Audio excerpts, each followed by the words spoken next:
All right. We're here. We're ready. Hi. I'm a believer in Jesus Christ, working on being a better follower of Him. I came into recovery from my failing marriage due to my anger, selfishness, and fits of rage directed at my wife. And my name's Paul. Glad to be here and glad y'all are here. I was born and raised in a small farmer town of Delano, California in the 60s. I'm the first of 3 kids from my parents, having a little sister and brother. Although we didn't attend church as a family, my mother went some. As a matter of fact, I felt sorry for those kids who went to church on Sundays because they were missing out on all the fun, like I was having with my family away from church. I had a great childhood.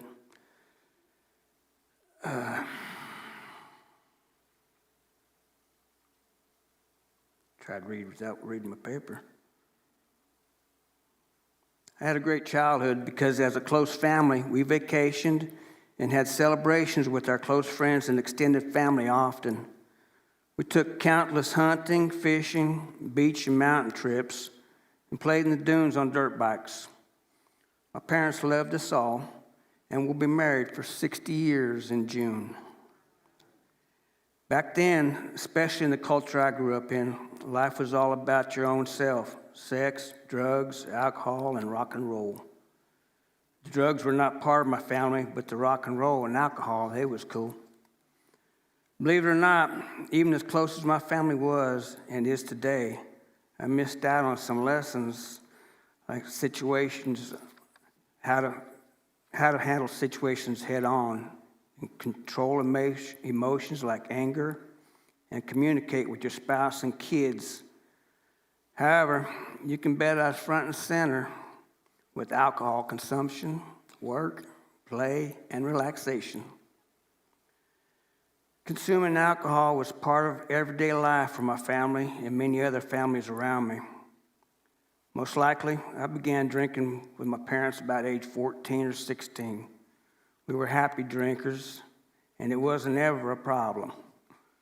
At some point, though, it did become a problem for me because my first marriage failed.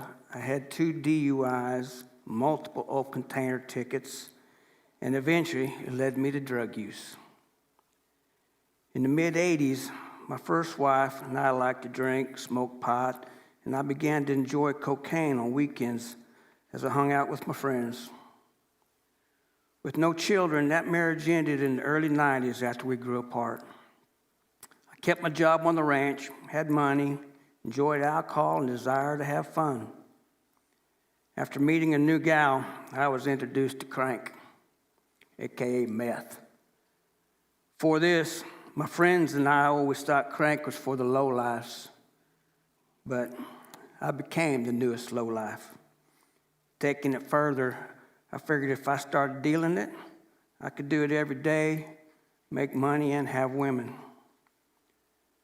During this 3-year lifestyle, I remember not knowing the sun was coming up or going down, or what day it was, and not caring that I didn't know.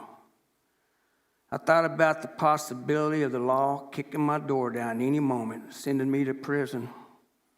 I'd lose my freedom, my umpteen years on the ranch, and the respect of my parents. When it began to affect my work habits, my boss came pounding on my bedroom window, having to wake me up. One day, my boss told me I was going to have to give up the whiskey and the women. I confessed to him it was more than just that, explaining about my drug abuse and dealing habits. He calmly asked what it would take for me to get off them. I said I needed my 2 weeks vacation to rest and come down, which he agreed to. During this time, I also admitted my parents about my drug lifestyle, blowing their minds because they'd never even tried marijuana. They pictured me on dark, foggy nights, meeting people with drugs at the boat docks like in the movies. I told them it wasn't anything like that and that they'd be surprised at who and where. However, this wasn't the happy ending of my crank days because only a few days went by before I was back at it again. This time, though, I only sold enough to pay for my own stock. One early evening, a few months later, in March 1996, a buddy stopped by the ranch, talking me into parking the tractor and head to town in order to check out a new chick fresh out of Oklahoma, bartending at the Cuckoo Inn. Without wasting time, we grabbed some beer, jumped in the truck to go check her out. And oh man, she was hot. I was a very confident plowboy on drugs. Therefore, it didn't take long for me to start my game with her at the corner of the bar.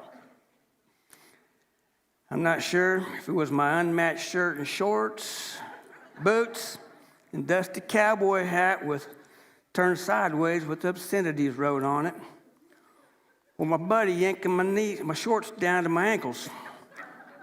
But to my disbelief, she wasn't biting because she rejected every line and tactic I threw at her.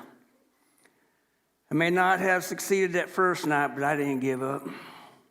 I kept coming back. Each night she worked, still doing and dealing crank, drinking whiskey sometimes, and twisted H2O as a drink she made up, just a water with a twist of lime for me.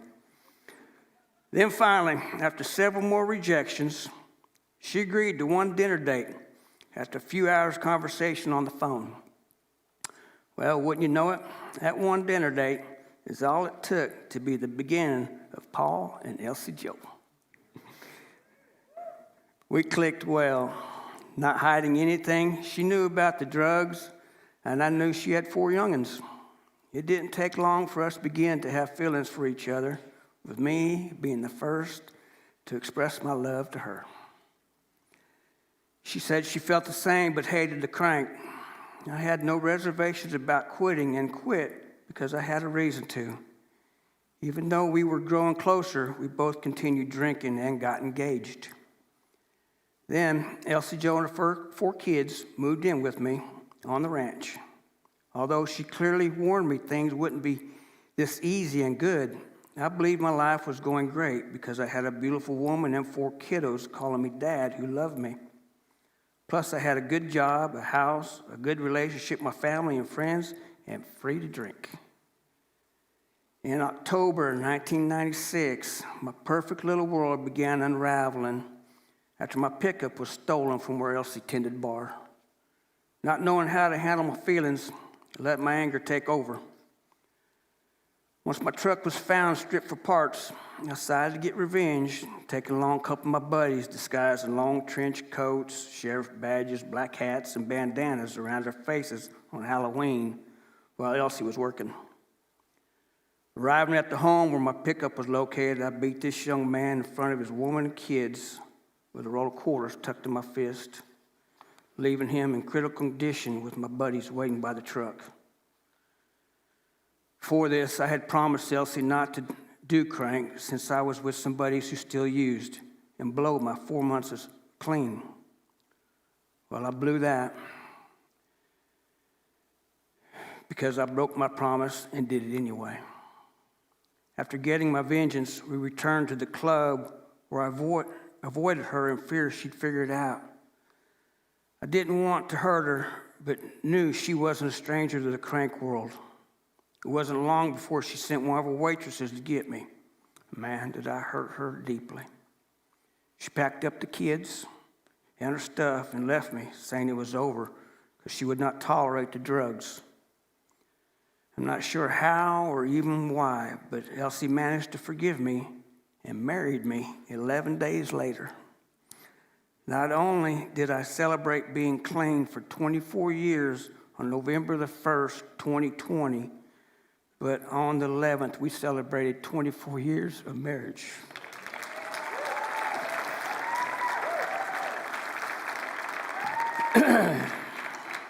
When Elsie and I got married, life was good as we both continued to drink. I settled into a routine of working, drinking, avoiding, and procrastinating. Before long, another beer, then another was my reality, and my anger was getting out of hand. I told Elsie no one has ever made me as mad as she did. I couldn't understand why she couldn't just be happy because I was a hard-working man and didn't beat on her like other men had. Our jobs gave us opposite schedules, with her working evenings and into the night and me daytime. She'd get the kids to school and sleep while I worked. Supper was always ready when I got off work. The kids were fed and ready for the evening as she'd return to work. I straightened the house, I bathed the kids and put them to bed. I was in bed asleep before she came home. Once in a while, we both didn't have to work. We'd take the quick trip to the mountains, Disneyland, or the beach. I'd even go to town with the kids to visit with my parents, my brother, while Elsie worked, and bring my sister's kids over for sleepovers. I believed if it was good enough for me, it ought to be good enough to please her and keep her happy. As time went on, we'd fight, get drunk, leave each other, threaten divorce, and then make up again. At some point, Elsie discussed our messy marriage with her doctor, who suggested we attend church somewhere, claiming it saved his marriage. I agreed to go with her after she explained her wealth of knowledge and attending church most of her life. After finding a church home, we both got involved. I recall the first few sermons covering the book of Acts. I thought it was pretty cool because they talked about a dude named Paul. Because it was all new to me. I asked the pastor about the Father, the Son, and the Holy Spirit thing. He said there was just some things I had to believe, and that was good enough for me. After attending a class on baptism with my oldest daughter, I decided to take the plunge, being baptized on the same Sunday as she was 23 years ago. I believe things were getting better between us, even though our drinking didn't stop. We decided to move to Oklahoma in 2000. Elsie began having lots of medical issues following her cancer remission 3 years before, forcing her to give up alcohol or possibly die. But it didn't stop me. I worked all the time as usual, drank, and kept my distance when I was home. I became mean to Elsie and began raging at her because she was always asking me to stop drinking and working so much. I never thought drinking was a problem and couldn't understand why it bothered her so much. My marriage hit the bottom of the barrel in 2014. My anger, bitterness, resentment had festered so much. I had called Elsie every name in the book. I threw things, broke things, got wasted, threatened both our lives, threatened divorce, wanted to burn her home, said I hated her, physically harmed her twice. I refused any responsibilities and raged at her for anything she asking me to do. Even though I never physically left, I left her emotionally, hated life with her, and stopped trying and didn't care. I never stopped to consider God fit into my life or even my marriage, but Elsie did. Through the chaos of my anger, rage, and aggressiveness, bitterness, she held on to and grew closer to God. With several failed attempts at marriage counseling, 3 years ago, she found a Christian one that gave us homework, that made us look at ourselves individually in relation to God and His purpose for us and our marriage. The counselor told me it was impossible for Elsie to make me angry. I didn't believe her. Our counselor suggested we find a Celebrate Recovery to attend, thinking it would help our marriage. Within 2 weeks, Elsie found one at Angus in Sand Springs. I agreed to go, but was thinking it was stupid, like our counseling was, forcing me to look at my problems. First night, to my surprise, God showed up. I didn't invite him there either, but he was. I felt him.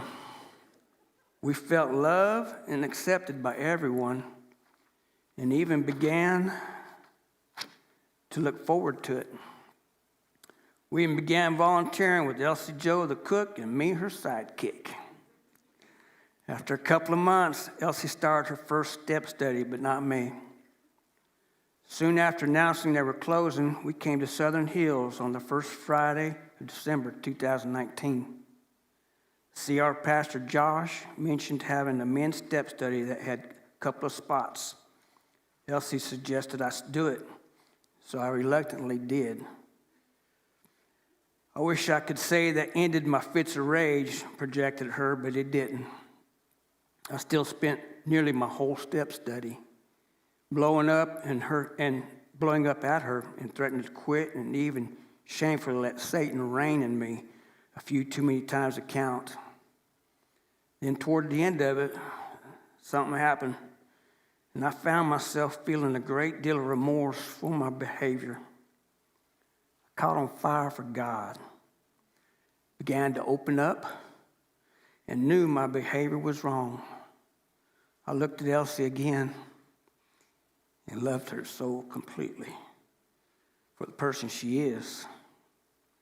Happiness began to fill my life again, and I loved my wife. I admitted my anger had destroyed our marriage and began to step out of my denial.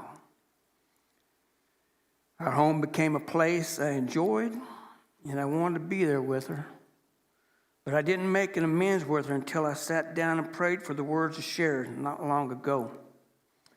I spent 3 hours writing my amends after praying and crying. I then took Elsie in my arms and I led her to a seat to make my amends. With both our eyes full of tears and her never deserving my fits of rage, she didn't hesitate for a moment to forgive me. I'm not sure I can explain my feelings of relief, but can say the powerful, uplifting CR worship service at Southern Hills, the love, support, atmosphere, the steps, principles, and the entire structure of CR filled me with overflowing joy and kept me coming back. I don't know much about the Bible, but one verse I like is John 3:30. He must become greater, and I must become less. Leading me to realize it's not all about me as I have begun to see it's about God. Ephesians 4:29 told me my words should build others up so that they give grace to those who hear them, causing me to realize I needed to love others for who they really are and lift them up.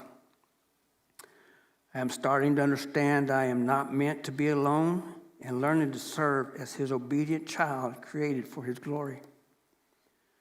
My first step study broke open my heart. Both Principle 3, consciously choose to commit all my life and will to Christ's care and control, and Principle 5, voluntarily submit to every change God wants to make in my life and humbly ask him to remove my character defects, keeps me striving for growth, and most importantly, have kept me coming back. I have to admit they scared me at first because that meant someone else was in control and not me. After surrendering my will to God, I am able to stand before you and share. Today, my marriage is healing. I am blessed beyond. I'm blessed beyond measure with a beautiful, loving wife, 2 adult daughters married with 2 kids each, 2 adult sons with one of them married with 2 kids, and an adult niece that we raised, and tons of forever family. I am on the CR Greeter team. I'm an open share group leader and have just started co-leading my second step study, and I'm sober.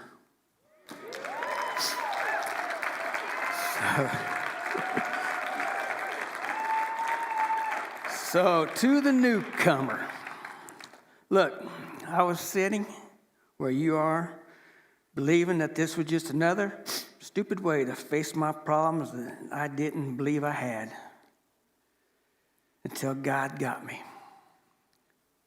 Because I kept coming back. I was able to send the enemy packing. Don't let the devil take up residence in your life, but send him kicking cans down the road and keep coming back. It's no accident you heard my story. God's got great things in store for you too. Thank you for letting me share.